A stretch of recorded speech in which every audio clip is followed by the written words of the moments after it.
ఐపీఎల్లో వైభవ్ సూర్యవంశీ విధ్వంసం కొనసాగుతోంది. బౌలర్ ఎవరైనా దంచి కొట్టేందుకు యువ ప్లేయర్ ప్రయత్నిస్తున్నాడు. రాజస్థాన్ రాయల్స్ కు శుభారంభాలు అందించడమే టార్గెట్ గా బ్యాటింగ్ చేస్తున్నాడు. క్రీజులో ఉన్నంతసేపు ఫియర్లెస్ గేమ్ తో కట్టిపడేస్తున్నాడు. ఎంతటి స్టార్ బౌలర్ ఎదురొచ్చినా సరే తగ్గేదే లేదంటున్నాడు. Gujarat Titans star bowler Siraj వేసిన తొలి బంతినే వైభవ్ సూర్యవంశీ సిక్సర్ గా మలిచాడు. ప్రపంచ రికార్డును సొంతం చేసుకున్నాడు. టీ20లో వేగంగా 100 సిక్సర్లు కొట్టిన ఆటగాడిగా నిలిచాడు. 100 సిక్స్ల మైలురాయిని అందుకునేందుకు వైభవ్ సూర్యవంశీకి 514 బంతులే అవసరమయ్యాయి. ఆస్ట్రేలియా ప్లేయర్ కరణ్ బీర్ సింగ్ పేరిట ఉన్న రికార్డును బ్రేక్ చేశాడు. కరణ్ బీర్ సింగ్ 813 బంతుల్లో 100 సిక్స్లు కొట్టాడు. వైభవ్ సూర్యవంశీ 2024లో ప్రొఫెషనల్ టీ20లోకి ఎంట్రీ ఇచ్చాడు. ఇప్పటివరకు 19 మ్యాచ్ల్లో 102 సిక్సర్లు కొట్టాడు. చిన్న వయసులో ఈ ఘనతను అందుకున్న ఆటగాడిగా రికార్డులోకి ఎక్కాడు. 15 సంవత్సరాల 43 రోజుల వయసులోనే వైభవ్ సూర్యవంశీ 100 సిక్సర్లను పూర్తి చేసుకున్నాడు. మరోవైపు సిరాజ్ వైభవ్ మధ్య నువ్వా నేనా అన్నట్టుగా పోటీ నడిచింది. సీనియర్ బౌలర్ బౌలింగ్ లో వైభవ్ భారీ షాట్స్ బాదాడు.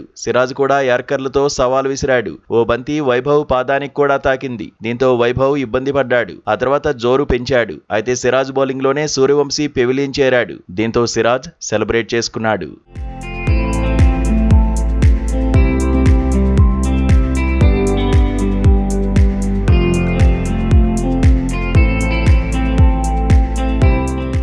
జైపూర్ ఆతిథ్యం ఇచ్చిన మ్యాచ్లో గుజరాత్ టైటాన్స్ తొలుత బ్యాటింగ్ చేసింది. ఓ ఎండ్లో శుభ్మన్ గిల్, మరో ఎండ్లో సాయి సుదర్శన్ దూకుడుగానే బ్యాటింగ్ చేశారు. రాజస్థాన్ రాయల్స్ బౌలర్లపై ఒత్తిడి పెంచారు. ఓపెనర్లిద్దరూ హాఫ్ సెంచరీలు కొట్టారు. వాషింగ్టన్ సుందర్ కూడా ఓ చేయి వేశాడు. దీంతో గుజరాత్ టైటాన్స్ 20 ఓవర్లలో 4 వికెట్లకు 229 పరుగులు సాధించింది. శుభ్మన్ గిల్ 84 పరుగులు, సాయి సుదర్శన్ 55 పరుగులు చేశారు. టార్గెట్ చేజ్లో రాజస్థాన్ రాయల్స్ 152 పరుగులకే పరిమితమైంది. 77 పరుగుల తేడాతో గుజరాత్ టైటాన్స్ ఘన విజయం సాధించింది. ప్లే ఆఫ్స్ రేస్లోకి దూసుకొచ్చింది. రషీద్ ఖాన్ 4, జేసన్ హోల్డర్ 3 వికెట్లతో ఆకట్టుకున్నారు. జడేజా 38, వైభవ్ సూర్యవంశీ 36 పరుగుల చొప్పున సాధించారు.